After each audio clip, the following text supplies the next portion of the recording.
Filosofia é uma das áreas mais especiais que eu sempre, quando tenho oportunidade, eu gosto de estudar.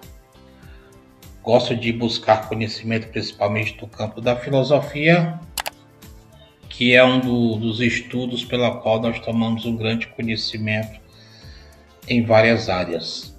Áreas essas que tornam o conhecimento da sociedade, abre os horizontes, abre algo que é relacionado ou correlacionado ao mundo da interpretação e do raciocínio lógico, e é um dos fatores mais proeminentes que eu vejo dentro do campo da sociedade, principalmente quando você estuda a filosofia. E é claro que a filosofia tem seus tentáculos, os seus ramos, as suas atribuições, os seus conceitos. E isso é de grande valia e de grande importância dentro do mundo da filosofia. Pois bem, e nesse mapeamento mental que eu criei, nós vamos entender um pouquinho, não tudo, essa questão de filosofia, porque não tem como você em 10, 15, 30 minutos querer entender sobre filosofia. Mas aqui está um pouco do que eu criei dentro desse mapa mental. E o que é filosofia? A área da filosofia, o período da filosofia, o que significa filosofia dentro da sua etimologia, grandes filósofos que nós poderíamos falar também sobre eles, a era da filosofia que parte a filosofia antiga, a filosofia medieval, a filosofia moderna e a filosofia contemporânea. E também alguns pensadores ou alguns filósofos, bem como Aristóteles, Platão, Nicolau, René Descartes, Engels, Immanuel Kant, Sócrates, Confúcio e Montesquieu. Alguns dos pensadores, evidentemente que são muitos que estão arrolados dentro do campo do estudo da filosofia, mas nós vamos citar alguns aqui, o que eles pensavam, o que eles defendiam, aquilo que a natureza do campo da historiografia tem a nos passar. Enfim, vai ser breve, vai ser um pouco curto, mas é só para deixar um pouco aqui sobre essa questão da filosofia. Me chamo Glauco, sou apenas um formador de opiniões, mas que tenho um grande interesse em enriquecer os meus conhecimentos, tanto na área da filosofia, bem como na área da política, na área da teologia, na área da economia, enfim, aquilo que me vem à cabeça para estudar, eu vou me debruçar nos livros, nas pesquisas para fazer um aprendizado. Pois bem, a filosofia é um campo do conhecimento que busca entender questões fundamentais sobre a existência, a verdade e a moralidade por meio da reflexão crítica e do raciocínio lógico, diferenciando-se assim de outras ciências pela sua abordagem conceitual. Originou-se na Grécia Antiga, no século VI antes da Era Comum ou antes de Cristo, com pensadores bem como Tales de Mileto, que rompeu as explicações mitológicas ao buscar razões naturais para os fenômenos do mundo. Ou seja, os estudiosos, filósofos, abrangeram diversas áreas, como a metafísica, a epistemologia, a ética, a lógica, a estética, enquanto a disciplina se divide em tipos que incluem a filosofia analítica e a continental. E a filosofia ela se desenvolve o pensamento crítico, a capacidade de argumentação, sendo útil em áreas profissionais e da vida. Ou seja, a área da filosofia pode ser dividida em vários ramos ou áreas de conhecimento que são elas grandes dentro desse mar de conhecimento. Ou seja, grandes filósofos como Aristóteles, que foi um importante filósofo da Grécia Antiga, e para o Ocidente em geral, visto que a importância dada por ele ao conhecimento empírico e suas classificações sistemáticas do conhecimento muito influenciaram a filosofia escolástica e moderna e a ciência moderna que surge a partir do século XVI. Ou seja, nesse interim de que nós já tivemos um pouco da base do que é a filosofia, e agora nós vamos entrar dentro do campo de alguns pensadores, bem como esses grandes mestres da filosofia, para que nós possamos conhecer mais acerca daquilo que era o seu pensamento, que eram os seus objetivos, a maneira deles se expressarem de acordo com os seus pensamentos, e algo que venha com certeza agregar grande conhecimento para nós mediante esse pequeno slide, esse pequeno estudo e essa pequena abordagem sobre o campo da filosofia. Ou seja, para o filósofo grego, que também se dedicou aos estudos da lógica, que renderam bons resultados para a argumentação, para a linguagem e para a escrita filosófica, Aristóteles ele deixou grande ensinamento para as pessoas, para nós meditarmos. Ou seja, quando os filósofos da linguagem desenvolveram os novos métodos e se estenderam a estudar a lógica, o homem, segundo Aristóteles, e uma das suas frases mais célebres, o homem é por natureza um animal político. O homem é um animal de linguagem. O menor desvio inicial da verdade multiplica ao infinito da medida em que avança. E o sábio nunca diz tudo o que pensa, mas pensa tudo o que diz. Essa era uma das frases do grande filósofo pela qual nós acabamos de comentar agora, Aristóteles. Ou seja, Aristóteles deixou uma grande contribuição para nós da sociedade, que aliás essa frase, o homem é um animal político, ela também foi usada no período ali da era do fascismo, na Itália principalmente, pelo um braço direito de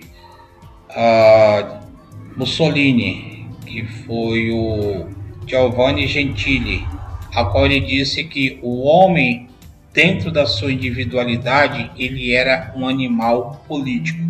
Porém, o homem, para ser uma sociedade, uma coletividade, ele deveria viver em sociedade, formando assim um Estado. Outro grande pensador também foi Platão, 428 a.C.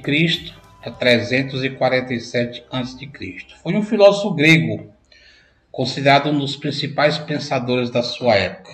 Discípulo de Sócrates, procurava transmitir uma profunda fé na razão e na verdade, adotando o lema de Sócrates: o sábio é virtuoso. Escreveu diversos diálogos filosóficos, entre eles a República. Ou seja, uma marca na história pela qual Platão deixou para nós, e que, diga-se de passagem, eu deixo aqui uma recomendação para que leiam a respeito desse grande filósofo. Outro grande filósofo também que nos deu grande conhecimento, Friedrich Nietzsche, 1844 a 1900. Foi um filósofo, escritor, crítico alemão que exerceu grande influência no Ocidente. Sua obra mais conhecida é Assim Falava Zaratustra. Pensador, ele estendeu sua influência para além da filosofia, penetrando na literatura, poesia e todos os âmbitos das belas artes. Que, aliás, Friedrich Nietzsche, para muitos, principalmente para os evangélicos, ele é considerado como um pouco o inimigo, porque uma das suas obras foi Deus está morto. Porém, essa interpretação ela é totalmente errada. Aqui, inclusive, essa vem da obra pela qual ele intitula Assim Falava Zaratustra. Mas, enfim. René Descartes, também outro grande filósofo, 1596 a 1650, foi um filósofo e matemático francês, autor da frase "penso, logo existo". É considerado o criador do pensamento cartesiano, sistema filosófico que deu origem à filosofia moderna. Sua preocupação era com a ordem e a clareza. Propôs fazer uma filosofia que nunca acreditasse no falso, que fosse fundamentada única e exclusivamente na verdade. Principal representante do idealismo alemão também, que foi o Engels, nasceu em 27 de agosto de 1770. Ele se empenhou em considerar a relação do pensamento do mundo externo, buscando uma forma de superar a dicotomia posta pela subjetividade moderna entre o sujeito e o objeto, entre o homem e o mundo. O resultado disso é uma obra rica e profunda que aborda dentro de si uma gama enorme de assuntos, tais como a consciência, a ética, a política, a estética, a religião e a história. A obra mais conhecida de Engels é a Fenomenologia do Espírito, de 1807. E outras obras que ele publicou foram a Ciência da Lógica, 1812, e também a Enciclopédia das Ciências Filosóficas, que foi em 1817. Outrora também Engels,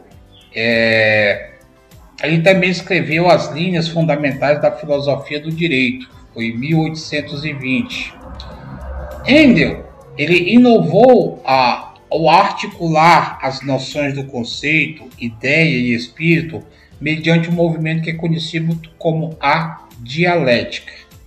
Ou seja, até mesmo Karl Marx se identificou muito com Engels, principalmente dentro do conceito do idealismo. Mas essa não é a questão para se aprofundar agora. Pois bem, Immanuel Kant, que para mim também foi um dos grandes filósofos, pela qual nós temos que ter uma profundidade em estudá-lo, em conhecer a sua obra, principalmente aquilo que é conhecido como a Crítica da Razão,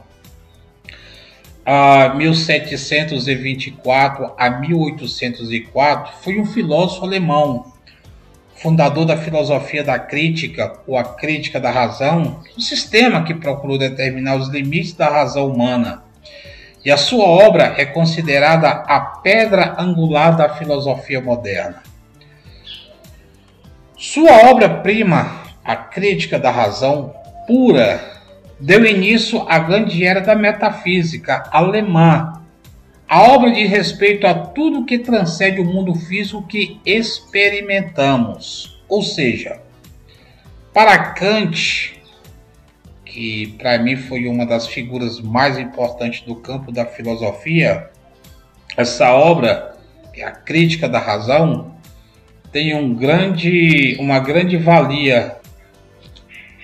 Sócrates, 470 a.C. a 399. Foi um filósofo grego. Mesmo não sendo o primeiro filósofo da história, é reconhecido como o pai da filosofia por representar o grande marco da filosofia ocidental. Logo nós temos Confúcio, que para os ocidentais foi um mestre chinês nascido provavelmente ali em 552 a.C. E a sua filosofia, baseada na bondade humana e na benevolência, influenciaram a cultura chinesa e asiática.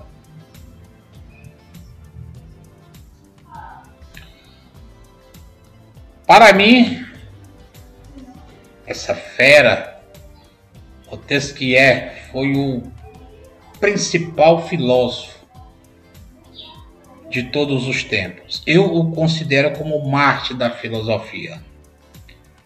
Foi um dos mais importantes filósofos pensadores do iluminismo francês, ao lado de Voltaire e Rousseau, considerado um dos criadores da filosofia da história, sendo sua maior contribuição teórica a separação dos poderes estatais, sistematizados em 3 tipos: o executivo, o legislativo e o judiciário.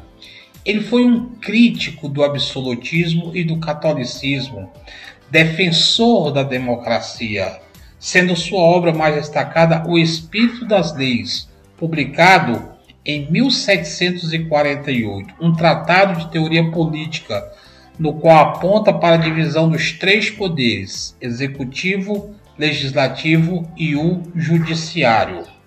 Ademais, criticou as autoridades políticas e religiosas, atitude muito comum no pensamento iluminista da época. Vale destacar que o iluminismo foi um movimento cultural e intelectual europeu do século XVIII. Atualmente, essa obra é referência mundial para cientistas sociais e até mesmo para advogados. Vale lembrar também que para nós que possivelmente vivemos em uma democracia, esta obra de Montesquieu sobre essa questão do tripartido, executivo, legislativo e judiciário, penso eu que cairia muito bem aqui no Brasil nos dias pela qual nós estamos vivendo. Mas esse não é o assunto. Ou seja, algo a fazer menção desses grandes filósofos é de uma importância muito fundamental para os nossos dias atuais. E uma desses estudos a serem acrescentado, por exemplo, a metafísica. É a área que estuda e tenta explicar as principais questões do pensamento filosófico, como a existência do ser, a causa e o sentido da realidade e os aspectos ligados à natureza. Serve de base para o conhecimento de todas as ciências, pois busca compreender a origem de tudo, inclusive as concepções sobre Deus e alma. E essa definição da metafísica de Aristóteles, a palavra metafísica ela vem do grego, metáfisis, que significa além da física ou além da natureza. Os primeiros estudos sobre essa linha de conhecimento foram iniciados por Aristóteles. Contudo, ele não utilizava o termo que conhecemos hoje em seus escritos. Apareceu o que define como filosofia primeira, ou seja, a essência de toda a reflexão filosófica. E, dentre outros, esses pensamentos desses grandes filósofos, bem como Platão, que aí a gente coloca a questão da lógica, embora tanto Platão quanto os sofistas tenham se ocupado em questões lógicas, nenhum deles o fez com o mesmo rigor alcançado por Aristóteles, lá pelo século IV. A principal obra aristotélica dedicada à lógica chama-se Analíticos, e como o próprio nome sugere, trata-se da análise do pensamento em suas partes integrantes. Essa e outras obras sobre lógica foram reunidas com o título de organon, ou seja, instrumento para proceder corretamente no pensar. Note-se que o termo lógica, do grego logos, palavra, discurso, pensamento e razão, só apareceu provavelmente séculos depois de Aristóteles com os estoicos. Que, aliás, vale lembrar aqui que essa questão do organon, que é o instrumento, ou uma questão que vai mais pelo lado do logos, palavra, discurso, pensamento e razão, observe que aqui tem uma palavra em grego, logos. Essa palavra logos, ela tem uma linha de raciocínio, principalmente no campo religioso, daquilo que vem na Bíblia, que está lá em Ohaná. Ohaná é João em grego, que está no Novo Testamento, aonde lá no capítulo 1 de João, ou Yohanan, no versículo 1 diz: e no princípio criou Deus os céus e a terra. Ou seja, quando você traz para o grego essa questão de lógica, ou essa interpretação daquilo que é o logos, Logos ton theos, que é o que está no grego, você vai ter uma interpretação dentro do campo da filosofia, Logos ton theos, sobre essa questão, não dentro do campo da filosofia, não como um Deus encarnado, mas o logos dentro da filosofia é o discurso, o pensamento, a razão ou a palavra, aquilo que sai, o som, a fonética, o ouvir, e não uma questão de materialização entre o Deus e a carne, que está lá em João capítulo 1 e versículo 14, que diz: e Deus se fez carne. Para a filosofia, esse campo ele é totalmente diferente, ok? A questão da ética em Kant considera fundamentar a prática moral, não se preocupando com um fim utilitário, mas usando a racionalidade universal humana para determinar a ação moral. O homem tem uma racionalidade, uma ordem que é válida como lei para todos que não devilha da experiência, mas sim da própria razão. A prática moral é expressa por meio do imperativo categórico: age só, segundo uma máxima tal que possas querer ao mesmo tempo que se torne lei universal. Desse imperativo decorrem 3 máximas morais que podem ser resumidas em aquilo que é necessariamente uma atribuição ou uma questão. Essa atribuição, que é aquela máxima que decorre dessas 3 máximas morais, que podem ser resumidas em vontade, liberdade e autonomia e dever. Ainda o imperativo categórico não se refere a um objetivo que se quer atingir, pois tem fim em si mesmo, sendo que serve para todos de forma igual, absoluta e universal. A filosofia política, segundo o filósofo grego Aristóteles, é a ciência que tem por objetivo a felicidade humana e divide-se em ética, que se preocupa com a felicidade individual do homem na cidade, estado ou polis, e na política propriamente dita, que se preocupa com a felicidade coletiva. A política, na filosofia, deve ser entendida no sentido amplo, que envolva as relações entre os habitantes de uma comunidade e os seus governantes, e não apenas como sinônimo de partidos políticos. Tá? E agora nós temos a filosofia do direito.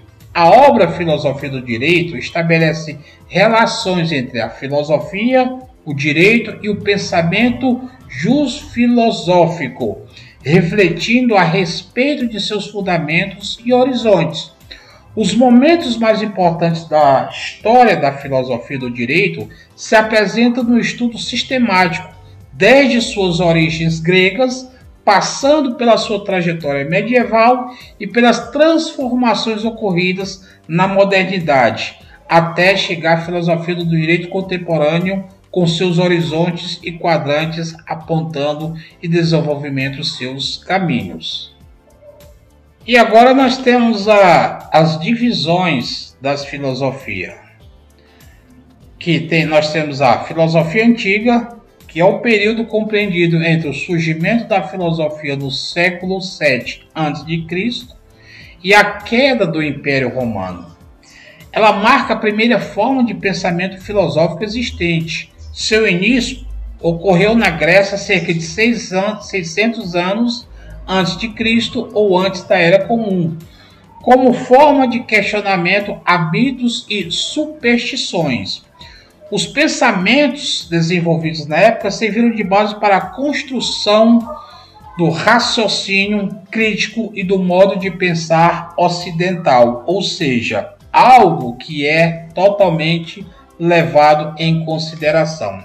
A filosofia moderna é toda a filosofia desenvolvida na chamada Era Moderna, entre o século XV, englobado os períodos finais da Renascença, e o século XIX.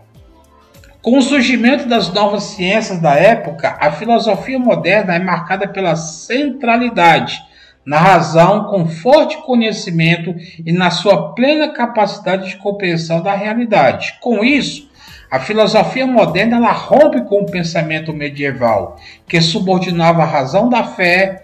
Os filósofos que inauguraram esse novo período da filosofia foram Nicolau Maquiavel, 1469, e René Descartes, 1596.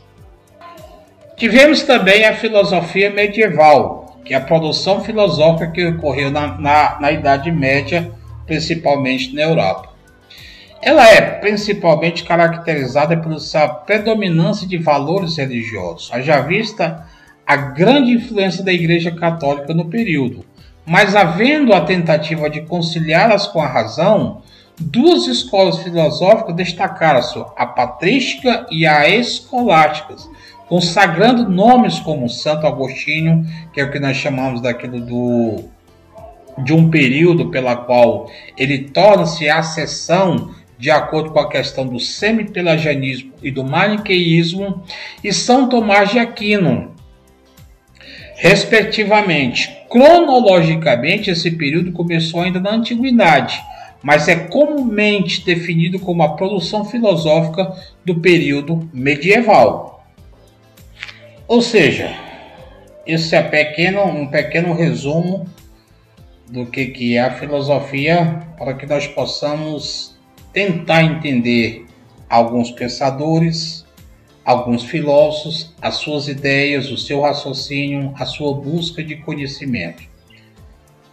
Algo que é de grande valia para nós nos dias atuais. E algo também que eu recomendo a leitura, recomendo debruçar-se dentro do campo da filosofia, porque é algo que abrange, que abre o nosso conhecimento, abre o nosso entendimento, nos faz elevar mais um pouco daquilo que nós chamamos de raciocínio lógico. Um abraço a todos, fiquem todos na paz.